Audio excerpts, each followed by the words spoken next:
If I bleed tonight, if I am sad tonight, I don't have a job to find.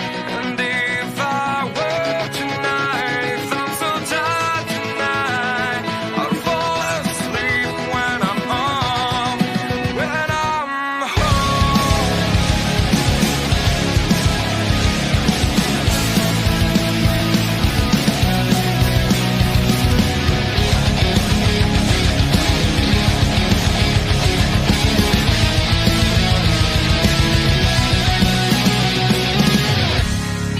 just so far from here, focused on my own way, with never looking back to those who lived in fear.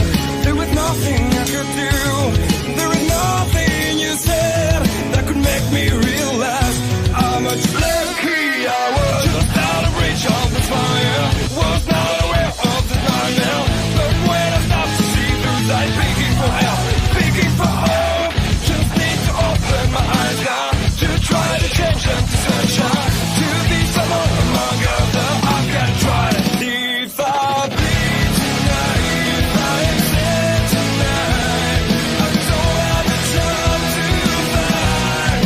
And if I work tonight, if I'm so tired tonight, I fall asleep when I'm home, when I'm no way to go, no one that can see through that side of the light. I can see my life is crap, I have to see them too. I just live into my world, far from the pain, the feel. Was out of reach of desire, was not aware of the start of hell. But when I stop to see through sight, begging for help, begging for hope, just need to open my eyes now, to try to change them to sunshine, to be someone among us. Ladies and gentlemen, boys and girls, children of all ages, the Turnbuckle Affiliation Program brings to you the Locker Room Breakdown. This is our Raw Perspective. I am OMD. I am joined by my partner in crime, Mr. Chris Best. How we doing tonight, my brother?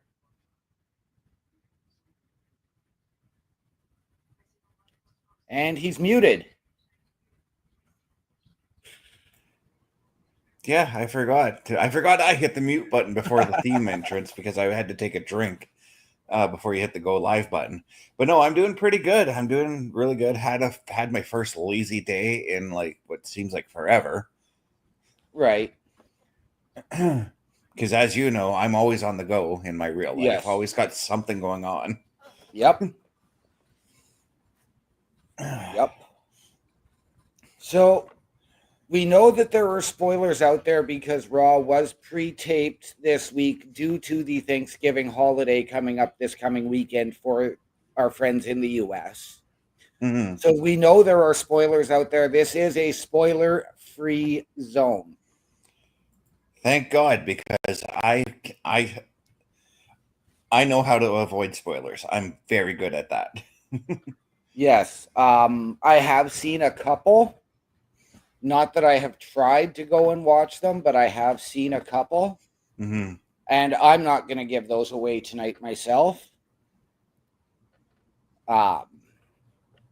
So, with that being said, I mean, we are in for an entertaining week coming off the heels of a show last week that still gave us more questions than answers leading into Survivor Series and further on to Saturday night's main event.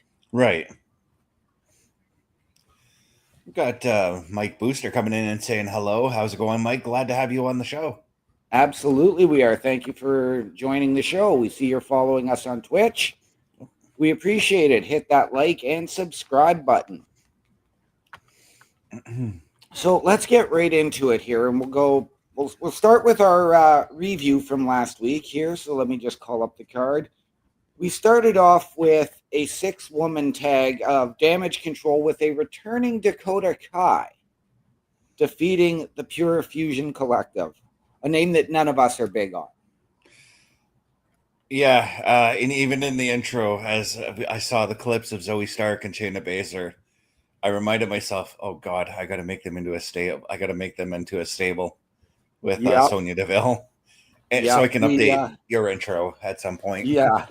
Yeah, the intros do need a little bit of a tweak. I was excited about this match because there were no indications, to at least that I saw, that Dakota Kai was going to come back in the ring. Right. I thought she still had maybe another couple more weeks left until she returned, and I thought that maybe they were just going to throw her into the Rumble as not necessarily a surprise return, but a return nonetheless, you know? Right. Yeah, I was not expecting Dakota back. And as you know, I am a huge fan of Dakota Kai. So this had me really, really excited. I mean, there was no indication she was even returning to the show. Right.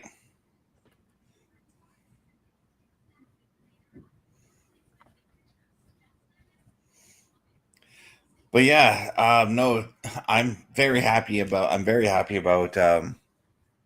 seeing Dakota back in the ring. I do wish to I hope to see her again tonight, but we'll see where that goes. Yes. Well, actually, we do know we might see her again tonight based off of something Io Sky did later on in the night last week. Right. So right. we may need Dakota and Kairi to get some answers out of her for why she did that, you know? Right. And this poses another question. This was something I did suggest because I did say that Damage Control sort of needed to go to the back of the line for the women's tag team titles, along with Pure Fusion Collective. Right. But now that you've got the return of Dakota Kai, you've got Io Sky as the #1 contender for Liv Morgan. Do we see Kairi and Dakota start to try and work up the tag team ranks? I think I'd be okay with that because I feel like with Damage Control and the women's tag team titles, I think it'd be cool if they won the titles. Let's say they did. If they won the titles, they would they could defend Damage Control. Imagine Damage Control defending them under Freebird rules. Right.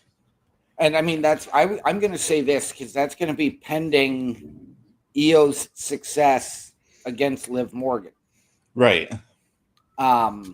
Which I feel like that match is going to take place at Saturday night's main event, but we'll talk more on Io again when later on in the show. Yes. So Mike saying he'd love to stay in the loop with our programs and maybe even join in on the fun. Mike, when we run our socials later on, get a hold of one of us and we can put you in touch with the Turnbuckle Affiliation Program.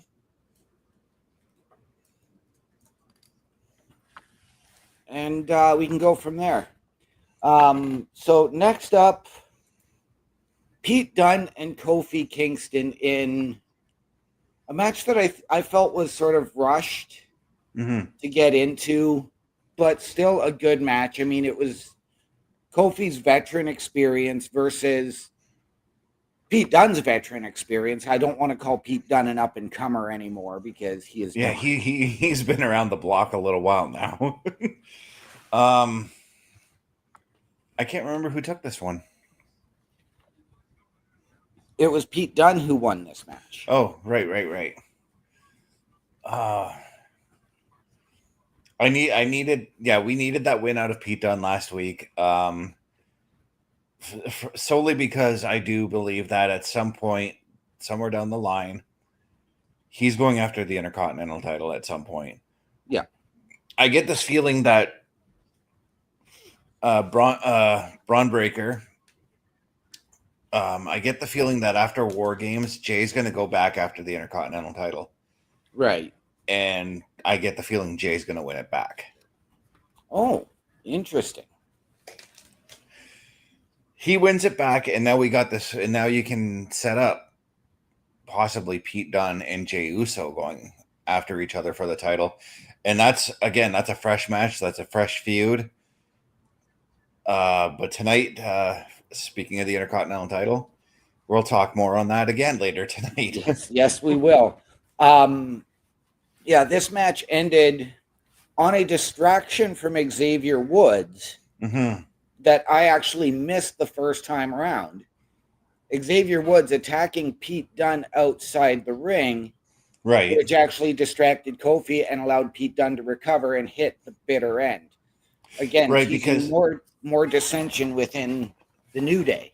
yeah, because what happened in that match was, for anybody who doesn't remember, was Xavier Woods got the distraction. He yanked he yanked Pete Dunne off the apron, if I'm correct, and clotheslined him or some bullshit or something like that, right? Right.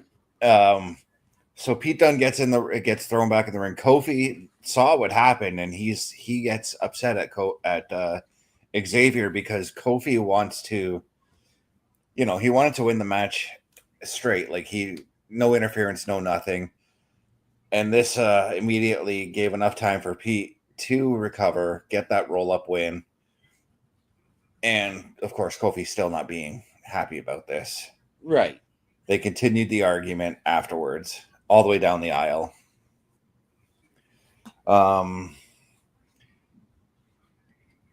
I feel like, I really want to see how this breakup's going to happen. Maybe we'll get that answer tonight. Maybe we won't. Yes, because we still don't know when the 10th anniversary celebration of the New Day is taking place. Mm-hmm. We do have the match listing for tonight, but there were also apparently several segments taped that were not shown to the live crowd yet. Yeah, they were taped throughout the week. So when I made the description for tonight's show, I made it based off of the matches that we knew of. So right.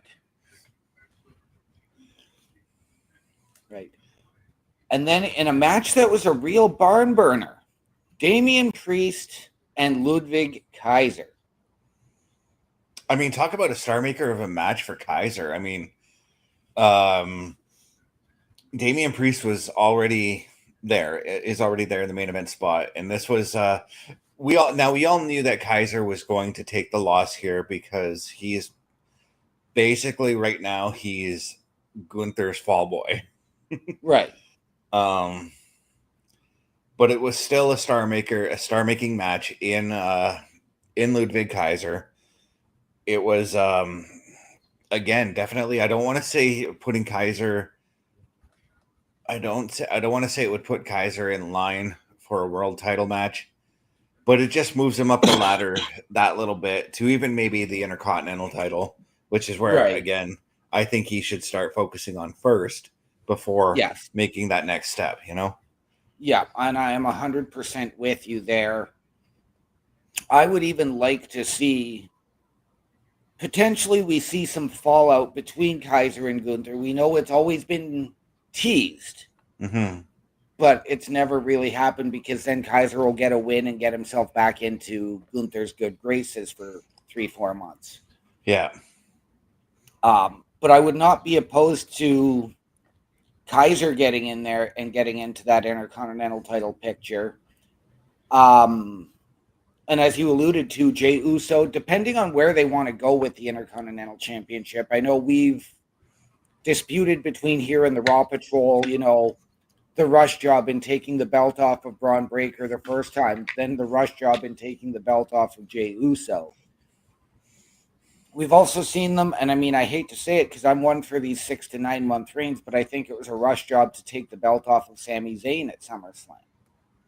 But as we've seen where that story's going, it's understandable. Yeah. Yeah, that one made sense because we had, I'm going to go back to SummerSlam here where Braun Breaker took the belt off of him.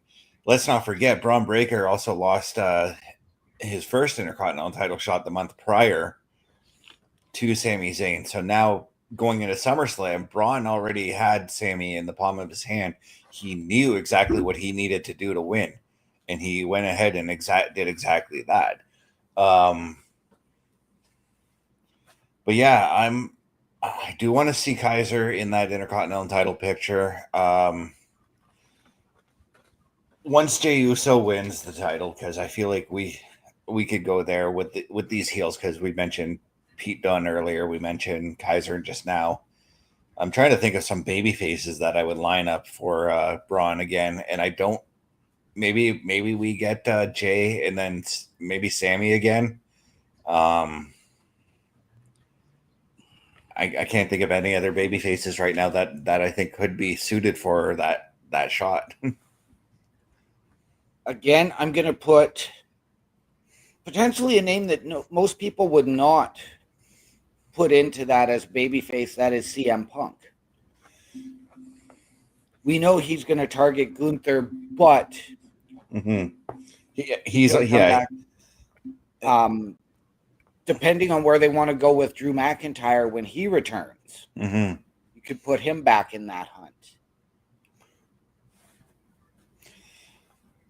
Right. Yeah. I would have to think Punk has already stated he wants to go after Gunther when he comes back, so I get the feeling that that's where we're going. Right. And that's probably going to happen at the Rumble, I'm going to assume. Okay. I can definitely see that. And then in our main event last week, we had Bianca and Jade defending the women's tag team championships against Liv Morgan and Raquel Rodriguez.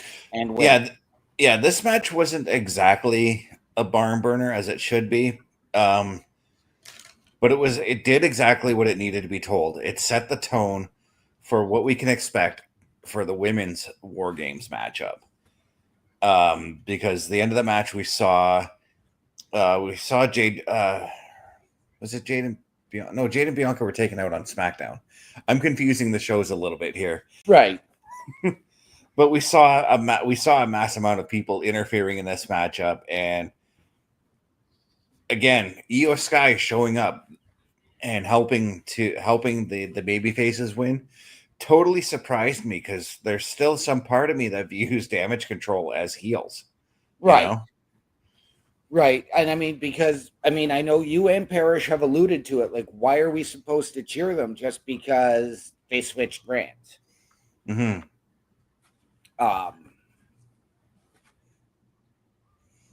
I think it was to maybe put a new look, a new face on Damage Control. Now that I guess the best way to refer to it would be the poison that Asuka clouded Io and Kairi's mind with. Right, but long term. Yeah, because she's not set to come back till like after SummerSlam next year. Yeah, and Asuka has always been that in between anti-hero type of character. She's never been a true babyface, never been a true heel. Mm-hmm. But I do have to wonder now, because of what happened on SmackDown, when Bayley actually came out to help everybody else out, I have to wonder tonight with the rest of Damage Control, if Bayley shows up, if she is on Raw tonight, how is that going to go? Yes. We also know that Bayley said Io cannot be trusted. Mm-hmm. But, of course, we didn't see Kairi Sane or Dakota Kai in that situation. Right. But you have to wonder what she's feeling about those two.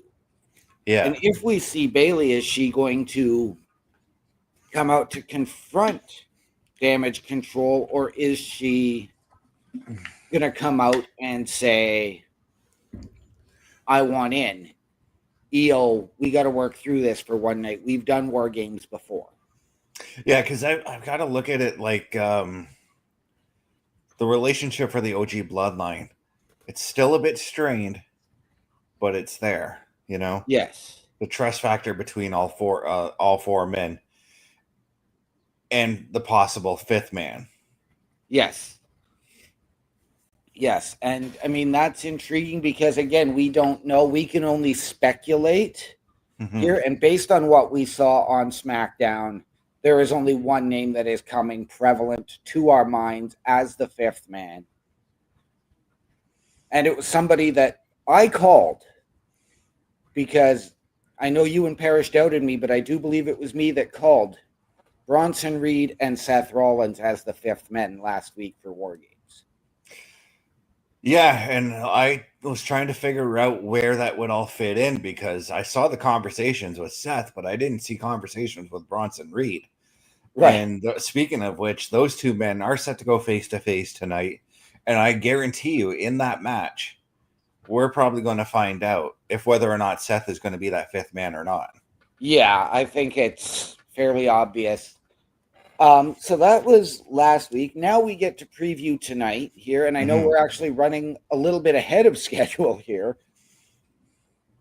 So tonight we do have an Intercontinental Championship match between Braun Breaker and Sheamus, challenging for the one title that has eluded him throughout his career. Yeah, and I know last week, OMD, you had said like, why is Sheamus getting this shot? And just now, you stated exactly why he's getting this shot. It's the one title that has eluded him his entire career. He's had shots at it, hasn't won it. No, I was questioning why he was in the number one contenders match for Gunther a couple of weeks ago. Right, but I believe you also questioned why he was getting a shot at the Intercontinental as well. No, I did not. That one I could understand. Yeah. But it makes sense in this case because, again, Sheamus has had a long and storied career. He is going to be 16 years with the WWE this year, or is 16 years with the WWE this year. Right.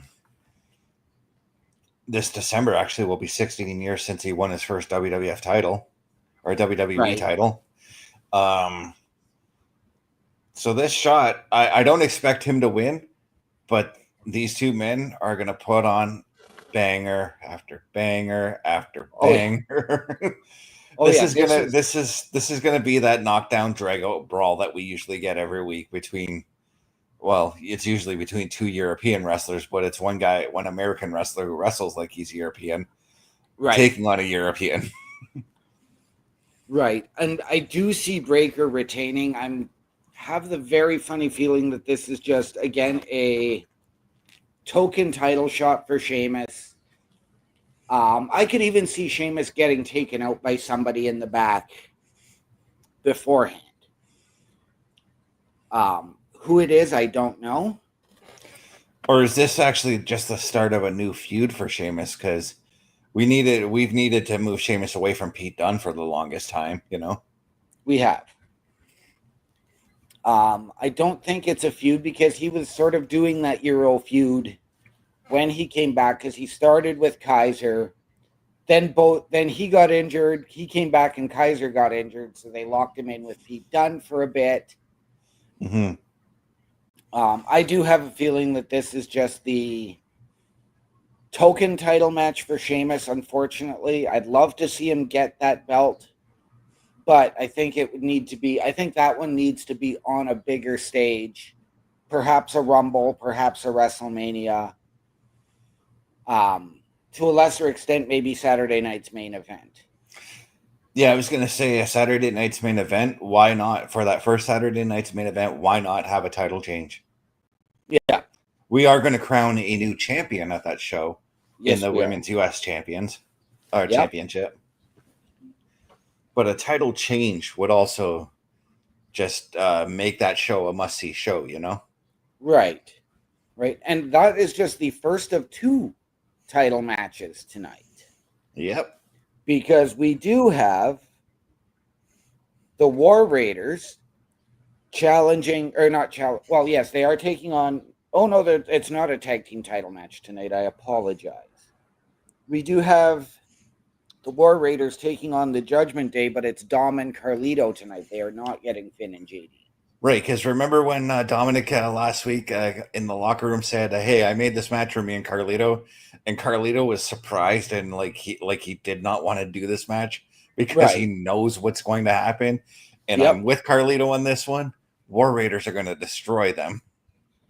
Yep, and I mean, I know I've heard. I haven't seen anything really towards it, but I have heard they're going to try and break Carlito away and push him to a singles run.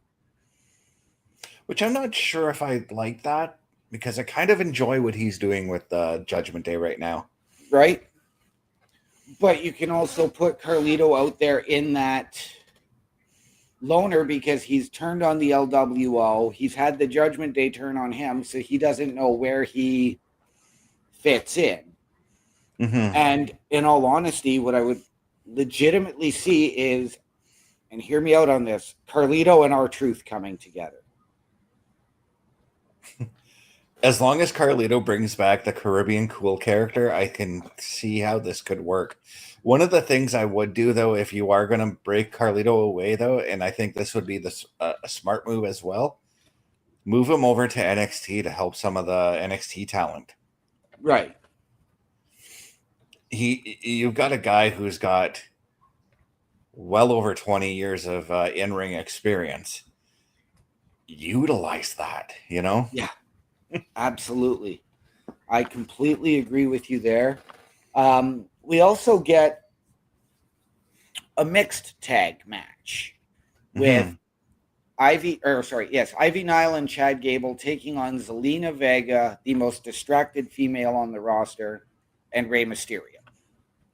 This match, the pairing of Rey and Zelina doesn't make a lot of sense to me. It doesn't, and it's only solely because of the fact that they're LWO members.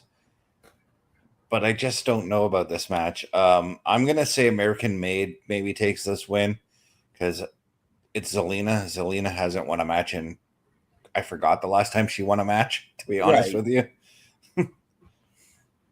If LWO wins, it's going to be because of Rey. Yeah. And I've said this before. I mean, Zelina seems to be more concerned with showing off the Puerto Rican flag that she wears to the ring. Which is cool. It is. And chasing people with her flip-flop. It can be absolutely nothing, and she gets distracted by looking at her own feet. Yeah, so the thing I have with Zelina Vega is I miss that the attitude she brought when she came to the main roster in the first place. The attitude that I'm going to beat you and she will do it. You know? Yeah. Yeah, ever since she turned into this fun-loving, my heritage means more than my career. And, no disrespect to Puerto Rican viewers, listeners. Your heritage is wonderful. But you have to focus on yourself. Focus on your career. And there's a way that you can do that and still be a heel. Absolutely. And I'm not saying do it like Jacques Rougeau behind me here or anything like that. But there is a way that you can still come out. Damian Priest managed to do it. Yeah. There is a way that you can still do that, where you can still showcase your Puerto Rican heritage or whichever country you come from and still be that heel. Yeah, absolutely.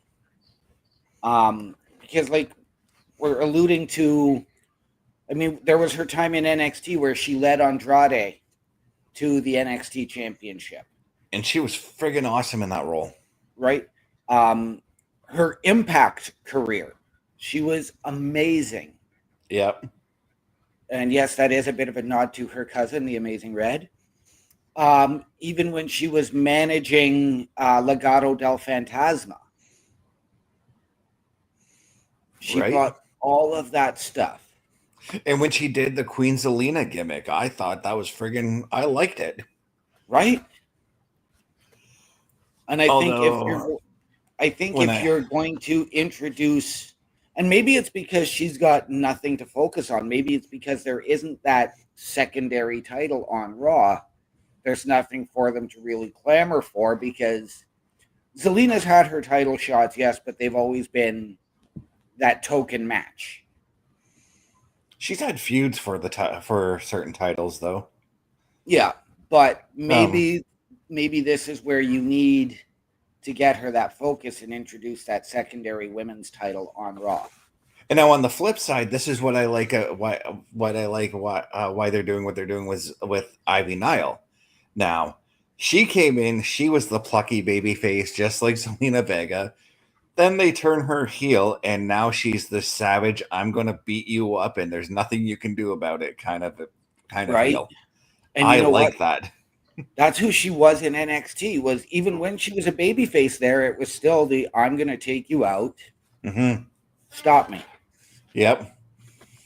And that's why, again, myself and Carl, and maybe you, Bubba, or Parrish, I'm not sure, were high on Ivy Nile when she came up with the Creed brothers. I was high on Diamond Mine as a faction when it first started in NXT. Right. To see these blue chip prospects in the Creed brothers and Ivy Nile under the tutelage of a guy like Roderick Strong when they had him, and the management of Malcolm Bivens, aka Stokely Hathaway. Yeah. It's actually funny that we're talking about the Creed brothers, because the other day I was watching some NXT from back when they were there, Right. and I forgot how charismatic the Creed brothers could be. Right. And I gotta say, I liked what I saw. Yeah. I can't remember who it is, and I don't like where they're going with him. It's one of the Creeds, the stockier one. That's Brutus, I think. Okay, where they're trying to make him almost into that comedic aspect of the group, the new Otis, so to speak. Nobody will ever be compared to Otis. Speaking of him, I really want to see him more on Raw than where I am seeing him. He's been on Main Event the last few weeks, so Right. But I mean, again, at least he's getting. I mean, it is TV time. It's Main Event, but it's TV time. But maybe they just don't have anything for Alpha Academy. yeah, they've. He's still getting the TV time, and it's only mostly because Raw has been knocked down to 2 hours for the time being. Right. With Raw going back to 3, I guarantee we're going to see him again. Absolutely. So I want to touch on another segment from last week that we haven't mentioned because we've only discussed the matches. But I want to discuss The Miz with Final Testament and drawing out the Wyatts. And what do we see from that this week? I'm just going to say how awesome that segment was, pun intended, because The Miz actually had me fucking hooked, you know? Yeah. And I'm like, okay, Miz is backing out. Where is this going? And I thought maybe Miz is going to move on and do something else. But no, he psyched us out. He psyched us good. Yeah. And yeah, I was happy about that. That was the Miz I wanted to see, you know? Yep. But yeah, they finally found a chink in the armor as far as the Wyatt Six goes. Now it's up to the Wyatt Six to repair that chink and try to get that one step ahead, you know? Yeah. Yep. And I mean, we know, like, there is a woman who has now been linked to both groups who will be making her return likely at the Royal Rumble, and that is Alexa Bliss. Yeah, Karrion Kross put it out on Twitter over the week. He said I would welcome her into my stable. Absolutely. Who wouldn't? And to be honest, there is a bit of history between Nikki Cross and Alexa Bliss. There is. Former women's tag champions. Yep. And could Alexa do for Scarlett in the WWE what she did for Nikki all those years ago? I think so. I really do, because well, I know Scarlett's actually decent in the ring as well. I feel like this could also lead to some kind of jealousy angle where Right. maybe Bliss gets kicked out or something like that, and there's a feud between her and Scarlett. And I'm talking maybe 6 months down the road if Right. this whole thing is still going on, Right. Do we maybe see this is pure long-term storytelling and speculation, and that fantasy, do we see a quote-unquote custody of Alexa Bliss match between the Final Testament and the Wyatt Six? Or do we just see Alexa make her decision as to whether she wants to go with either one or stay on her own? I kind of thought of it like, imagine this. Imagine it's kind of like the Terry Invitational ladder match where the Hardys and Edge and Christian battled for Terry's services and some cash or whatever in that ladder match. But imagine Alexa puts it up between the two stables, but not in a ladder match. And this actually would make sense because it goes down Alexa's alley a little bit, but put it in a Devil's Playground match. Okay. And I'm saying that because, Alexa had that Alexa's Playground kind of thing. Yep. How about the Alexa in a box match and you have Alexa pop up out of a giant Jack in the Box? Dude, when that happened, that totally screamed Vince Russo booking to me. Right? Well, that's why I'm not suggesting Alexa Bliss on a forklift match. Yeah. But no, I think a Devil's Playground match. I know that's an NXT exclusive kind of match. Right. But I think a Devil's Playground could very well fit for these two stables, Right. But, I mean, War Games was becoming a staple in NXT until WWE brought it up 3 years ago. Yeah. But no, I'm intrigued. I want to see where we go with this story. I'm wondering if it's one of the tape segments from this past week. If we're what we're gonna see here. I'm very intrigued. I can't wait to see what happens. Right.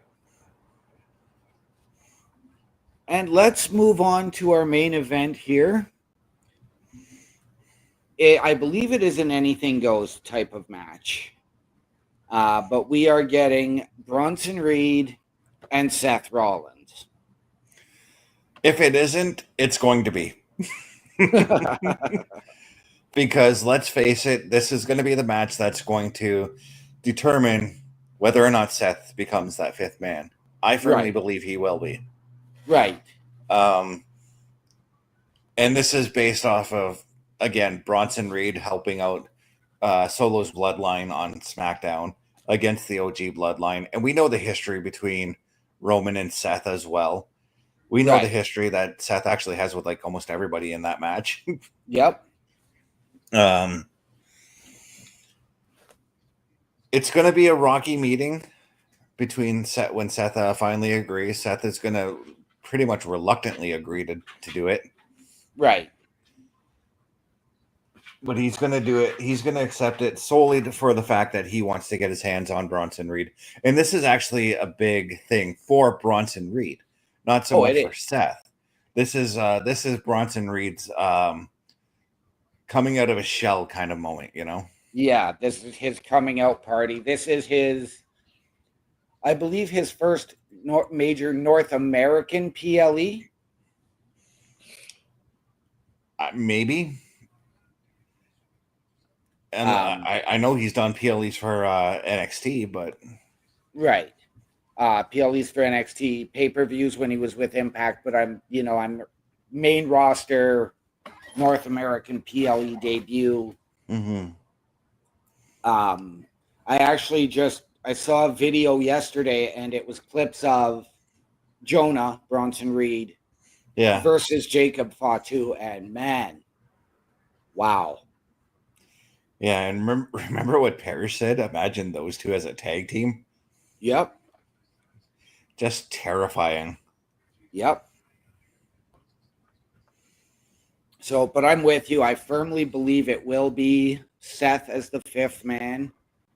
I really don't see how you can go anywhere else unless you decide to hold Seth out and have it be a 5-on-4, and then you have Paul Heyman come back with either Brock Lesnar, a CM Punk, whatever, to come in and align with Roman for one night.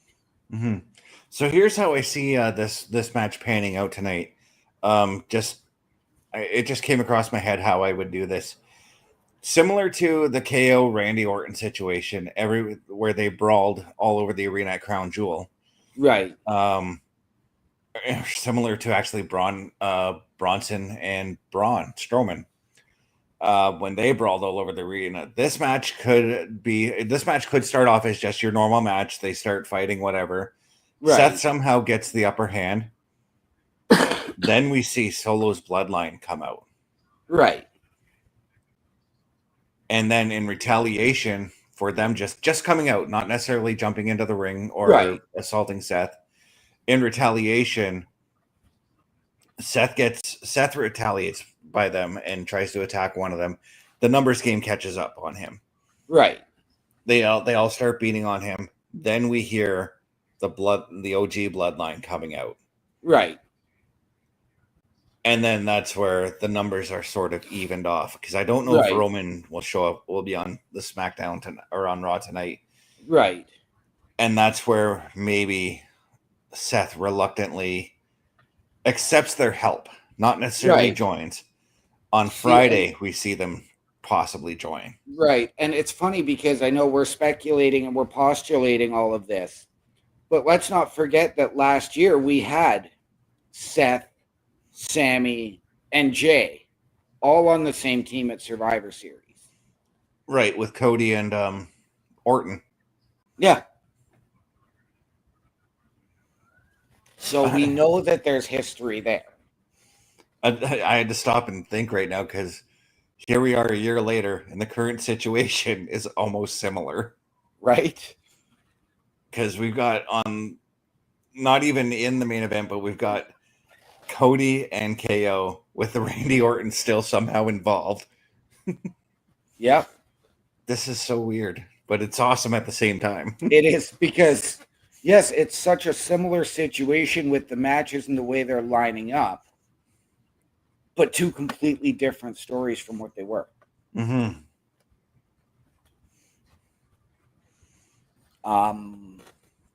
What else could we potentially see? I mean, do we see any shenanigans in any of the matches tonight? Just the Seth and Bronson match, there's going to be something with the bloodline involved, because, again, Bronson Reed with his new alliance, and Seth now quite possibly being that fifth man. Right. So we're seeing that. I don't think we're going to see any in the Braun Breaker Sheamus match, but I mean, we've got those other two tag matches of the LWO versus War Raiders. Mm-hmm. So do we see that playing out to shenanigans with Finn and JD coming out? Right, because you need to set the stage for when those two teams are finally going to have their match, you know? Yep. As well in the mixed tag. I mean, you've got, again, two warring factions. And again, that could set up, your traditional Survivor Series elimination match. Yeah. Which, again, as I've been saying over the last couple of weeks, I'd be fine if we have at least one or two. Right? I'm going to say at least one Survivor Series match on the card. I'd be all right with. Yeah. And it would make sense for it to either be the Wyatt Six taking on Final Testament. Right. Or maybe even lower, the LWO versus American Made. Right. And I say even lower because, to me right now, I'm more invested in the Final Testament and the Wyatt Six stuff. Absolutely. Absolutely. And again, I mean, we don't know about Joaquin Wilde and Cruz del Toro, whether they are actually healthy and able to compete or whether they are on the shelf. Didn't they just have a match a couple of weeks ago? I don't remember. I think one of them was in a match.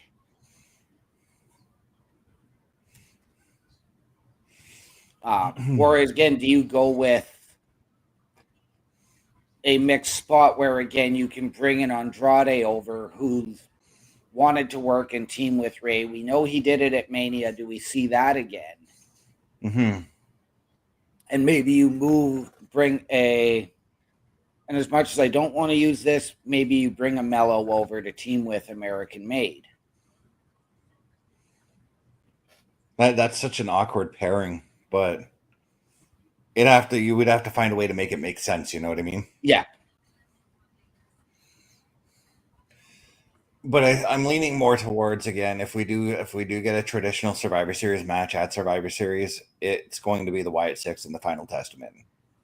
I think so. It feels, that one feels more organic than, I mean, American Made and the LWO stuff is starting to feel a little more organic, but that is also something that you can put off until Saturday night's main event and put that in a 6-man tag or something like that, you know? Could you potentially work the split of the New Day into American Made and LWO?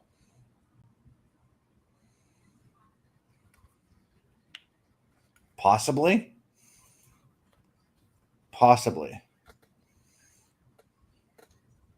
But we'll have to, again, see how that all plays out as Raw comes to us tonight. Yes. So, ladies and gentlemen, as you can hear, we are giving you the questions. We want your theories. We want your opinions here at the Locker Room Breakdown. We are getting ready to head over and go and do the Raw Patrol in about 15 minutes' time. So, Mr. Best, why don't you tell the people what they can see here with the Turnbuckle Affiliation Program? Oh, so you want me to throw up the commercial? Give me one. Let's do the commercial. Here. There it is. Turnbuckle Studios and the Turnbuckle Affiliation Program bring you the week of streams. All times are in Eastern Time. Monday nights you get the Locker Room Breakdown at 7 p.m., followed by the Raw Patrol at 8 p.m. Tuesday brings you the flagship show, Turnbuckle Talk, at 8:05 p.m. Wednesday we play games with the PlayStation Showcase at 8 p.m. Thursday we get a variety stream with the Boar's Nest at 8 p.m. Friday we game again with Unleashed, the Jessica Wilde story at 7 p.m. Following the game, join us for the SmackDown Security Detail at 8 p.m. The weekend brings you Saturday Night Gaming at 8 p.m. On Sunday be sure to catch the Chris Parrish podcast at 12:15 p.m. Be part of the shows and join the chat every day. All right, so there you have it. We have a lot going on here at Turnbuckle Studios and the Turnbuckle Affiliation Program. So yeah, let's we'll tell them where they can find us here once already.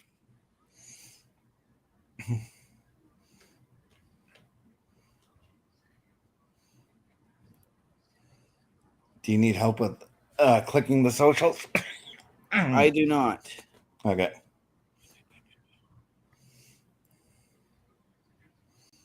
Well, I'll shout out first. I will give our shout out to our good friend and the man who is responsible for getting us the review and the preview, our good friend, the Bulkster.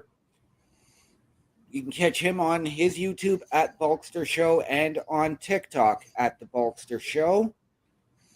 As well, the originator of the Boar's Nest, Mr. Bubba Duke, who is MIA this week. You can catch him on Twitch at Boar's Nest with Bubba Duke and on YouTube at Bubba OMD. And for yourself, Mr. Best, where can the people find you? All right, you can find me at my Linktree, lanktr.ee/Chris_best83. Where you can look for me next is in about 10 minutes. I will be over at Turnbuckle Studios YouTube page, Facebook page, and their Twitch page as we do the Raw Patrol. Yes, and for me, you can catch me at my Linktree, linktr.ee/OMD show. That is linktr.ee/OMD show. From all of us here at the, in the immortal words of our fearless leader, Mr. Carl Carafel, the world is a scary place, ladies and gentlemen. Take care of each other. From all of us here at the Turnbuckle Affiliation Program, to those of you out there, wherever you are, good night, good luck, we out. Leave the